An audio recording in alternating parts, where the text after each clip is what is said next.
After my left me 3 times, I married another, and she begged me to come back. Eliza, would you come with me? The wedding hall fell into complete silence. As I stood there stunned, with the ring halfway onto Eliza Monroe's finger, her long-lost love, Julian Hart, stood up yet again, shouting across the room at her. Eliza, I'm here to take you away. Will you come with me?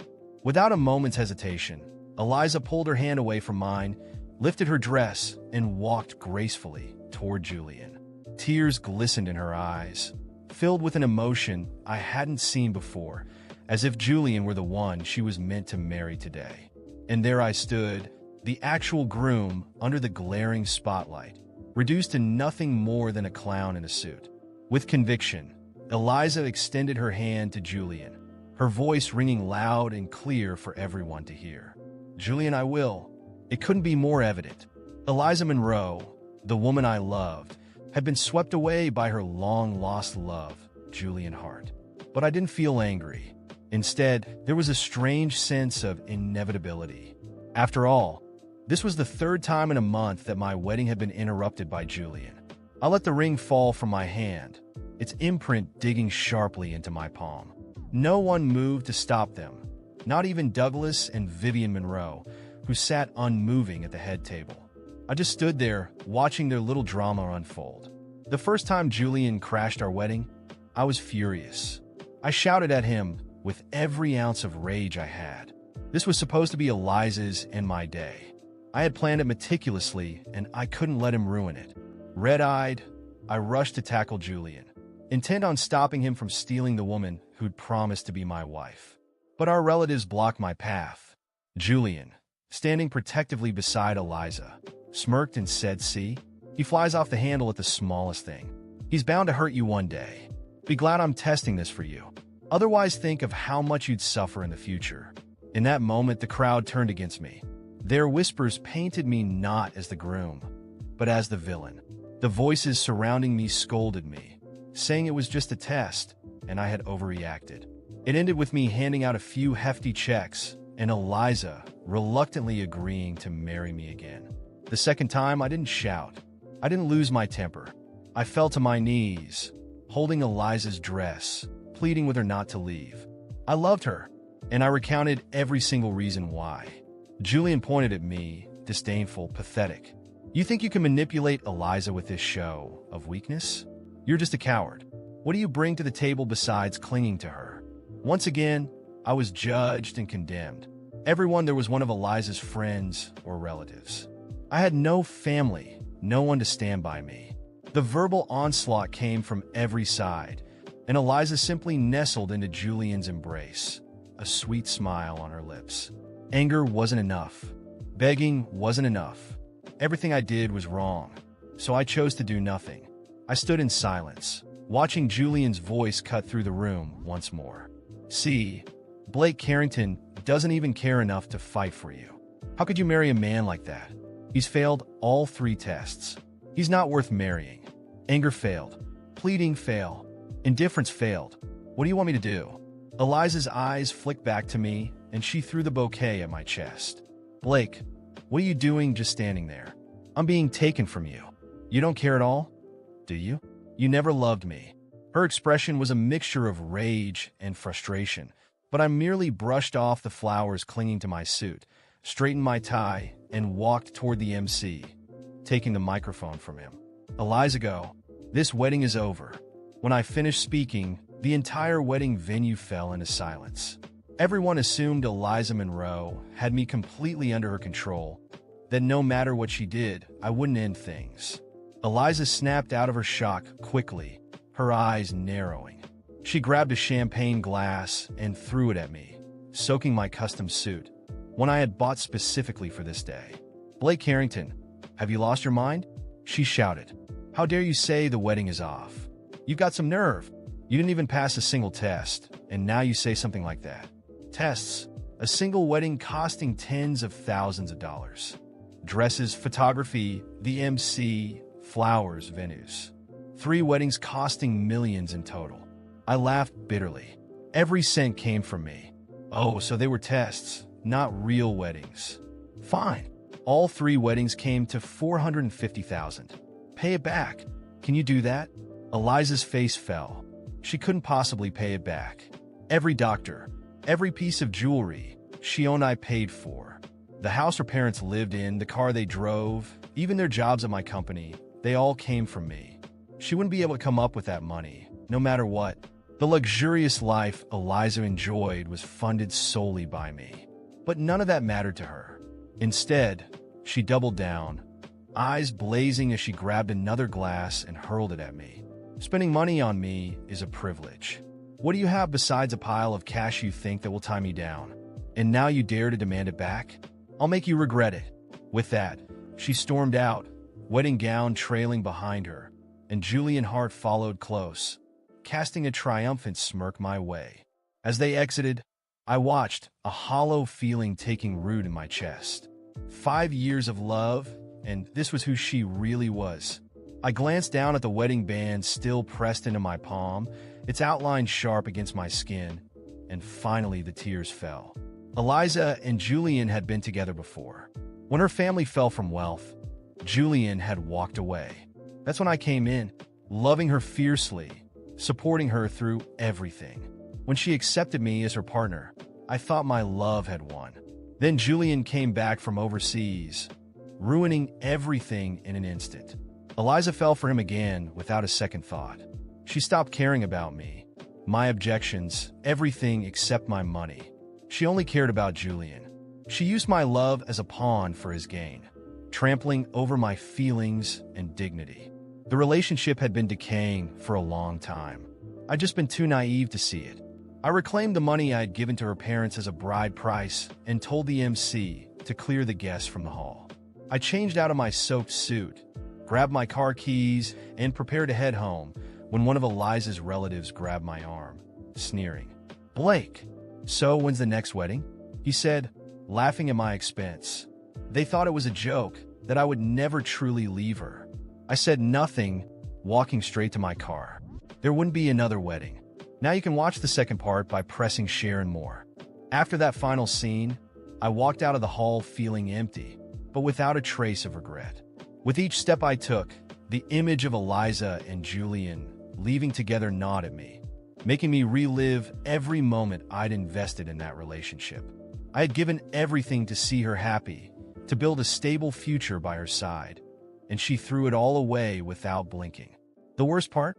I was surrounded by people who not only watched, but supported every humiliation she put me through. That's when I realized I had been nothing more than an investment to her, a convenient sponsor who financed her vanity and the comfort of her entire family. When I got home, I sat on the couch with my phone in hand. False apologies began to flood in from her family. "Blake, I know everything seems confusing right now, but Eliza still loves you. Give her another chance. She's just confused." Confused? Was she confused while she exchanged vows with Julian in the middle of our wedding ceremony? I laughed at myself, a bitter and cold laugh, as I blocked each of their numbers. I didn't want contact with anyone who saw me as a fool. The first step was to sever any financial ties. The next morning, I went straight to the bank and transferred all joint accounts to my name. I called my accountant and had her credit cards canceled. No warnings, no explanations. Not another cent would go to Eliza or her parasitic family. I also terminated the lease on her parents' house, and the car they drove was returned to the dealership. They were so used to luxury that they never thought to work or save, always assuming I would cover everything. Within days, desperate messages from Eliza started to come through. First, there were the apologies, filled with empty words and promises I knew to be false. Then came the veiled threats. "You can't leave us out on the street like this, Blake. Not after everything I did for you." I simply ignored them. Then she tried to manipulate me, claiming it was my fault for not being strong enough to pass the tests, that all of this was her way of ensuring our marriage would be solid. What kind of woman puts a man through this kind of humiliation 3 times? Mocking him in front of everyone just to test his love. Her relatives also began to pressure me, showing up at my office, yelling in the parking lot, demanding that I reconsider and get back together with Eliza. They looked at me as if I were some heartless monster for leaving them without their luxurious lifestyle. I started questioning how I'd ever let people like that into my life. But then Eliza switched tactics. She decided to sue me, claiming she was entitled to part of my wealth since I had supported her for years. That was the last straw. I sat down with my lawyer, explained the situation, and he couldn't believe it. "Blake, she's literally trying to squeeze more money out of you after everything she's done. If it's war she wants, let's give it to her." And that's exactly what we did. I gathered proof of every cent I had invested in her and her family. The 3 wasted wedding ceremonies, expensive gifts, the dowry, even her parents' medical bills. I documented every expense, every transfer, everything I'd ever done for that ungrateful family. The court hearings were a spectacle. Eliza showed up with Julian as if his presence could intimidate me. In a desperate attempt to discredit me, she tried to portray our relationship as abusive, claiming I had financially manipulated her, when all I'd ever done was provide what they couldn't afford on their own.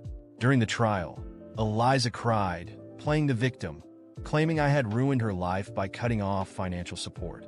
Julian, beside her, kept that same smug smile as if this was just another victory. But with my lawyer's help and all the evidence I'd gathered, we were able to dismantle each one of her lies. In the end, the judge ruled that Eliza wouldn't get a single cent of my money. On the contrary, she was ordered to pay back a small portion of what I had spent on her and her family, which I knew she could never afford. Julian, who had looked so confident, began to lose his expression of arrogance as the sentence was read. He seemed to finally realize that the privilege of spending my money was, in fact, quite costly. I left the courthouse feeling a massive weight lifted from my shoulders. For too long, Eliza and her family had taken everything they could, and now they would have to deal with the consequences of their greed. Her parents, without my support, were soon evicted from their luxurious home and had to return to the tiny apartment where they had lived before I came into their lives. Eliza tried to keep up appearances, but soon the photos of fancy restaurants and international trips disappeared from her social media. Julian, her one true love, slowly started to drift away. Without the indirect financial support he'd been enjoying, he lost interest. Not long after, I heard rumors that Eliza was working at a small cafe, struggling to maintain even a semblance of her former life, while Julian simply disappeared. As for me, I finally found peace. I decided to travel, focus on my career, and enjoy life without leeches draining me dry. Eliza attempted to contact me a few times. I ignored every message, every attempt at reconciliation. She never admitted fault, but it didn't matter anymore. I watched from afar as she reaped the consequences of her own actions. And that's how, in peace and with a new life ahead of me, I finally moved on without looking back. The days after the trial brought me a strange calm, yet the feeling of injustice lingered. After everything Eliza and her family had put me through, their downfall didn't feel like enough. They lived like parasites, exploiting anyone who showed them the slightest generosity. And until now, they had always come out unscathed, ready to latch onto their next victim. This time, I was determined to change that. I didn't just want to cut off any source of money they might get from me. I wanted them to experience what it was like to lose everything, to hit rock bottom.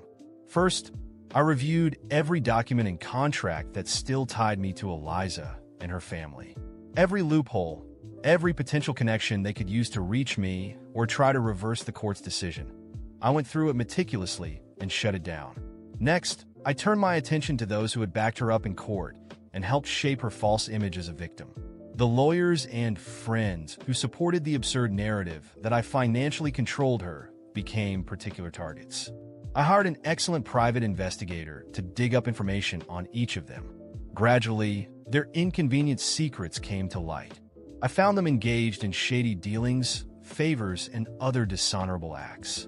They were small errors, but I knew precisely where to share this information to create significant damage. Within months, Eliza's friends and allies began losing positions, contracts, and inevitably, respect. As for her parents, when I learned they had returned to their cramped and deteriorated apartment, I took it further. I discovered that they had never paid any fees or taxes while living in the house I rented for them. With a few calls and the right connections, a substantial bill was soon sent directly to their new address. And, as expected, they had no means to pay it. The result? Within weeks, they were threatened with eviction. Without wealthy friends to turn to or supportive relatives willing to help, they were on their own. They finally felt the weight of a reality they'd ignored while comfortably living off me. But for Eliza, I wanted something deeper. I knew her pride still kept her from facing what she'd truly lost. She'd always been obsessed with public image, with the status my position and money provided. So, I went after everything that could ruin her reputation. First, I ensured that her debts to me were registered and publicly exposed. Without knowing it, she ended up on a blacklist within our city's social circles. Invitations to important events stopped arriving, which, for someone like Eliza, was unbearable. And with discreet help from influential friends, I made sure her financial troubles were well known among those she used to associate with. She quickly went from glamorous socialite to a labeled opportunist who had finally gotten what she deserved. Little by little, Eliza tried to appear at smaller social events, accompanied by a new suitor each time, hoping to restore her image and perhaps find another investor to support her. But I was ready for this. Each man she got involved with started receiving anonymous tips about her relationship history and the court case she faced. These messages detailed every humiliation she put me through, every scandal, and every public loyalty test that turned my love into a public mockery. As expected, none of her suitors lasted long. They walked out of her life before she could even try to milk any money or support from them. Eliza soon realized her reputation was ruined, and that the chances of finding anyone willing to bankroll her lifestyle again were virtually zero. In one last act of desperation, she reached out to the few friends she had left. But they, too, were aware of her story, and now, without my financial support, she had nothing of value to offer them. And so, within a few months, Eliza became nearly invisible. Her once glamorous presence was reduced to that of a destitute woman, unable to accept that her days of luxury and power were over. I knew Eliza had hit rock bottom when I received a message from her, begging me to meet her one last time. Curiosity got the better of me. I agreed to meet, but this time, I was completely in control. I found Eliza in a simple cafe, and when I saw her, I barely recognized her. She looked worn out, her eyes tired and hollow, dressed in clothes she would never have dared wear before.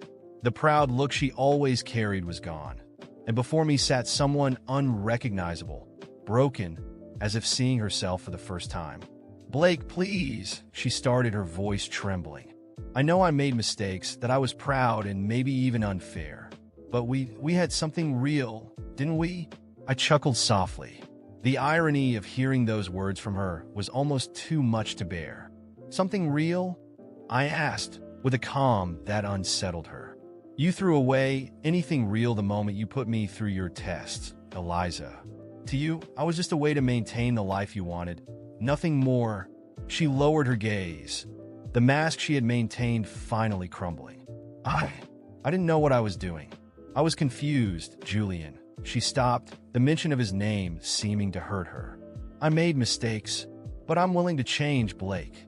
I just need a chance. We can rebuild everything, go back to how we were." I smiled one last time. "I spent years believing you were my partner, that we were building something together.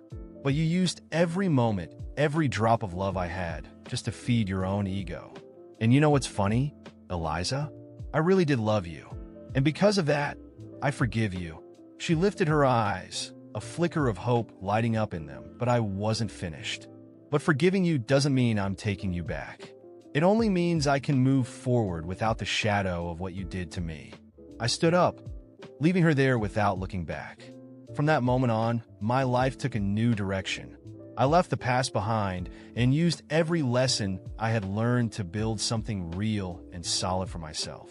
At peace, I walked toward the future, knowing that the sweetest revenge wasn't watching her suffer, but knowing she could no longer ruin anyone else's life the way she tried to ruin mine.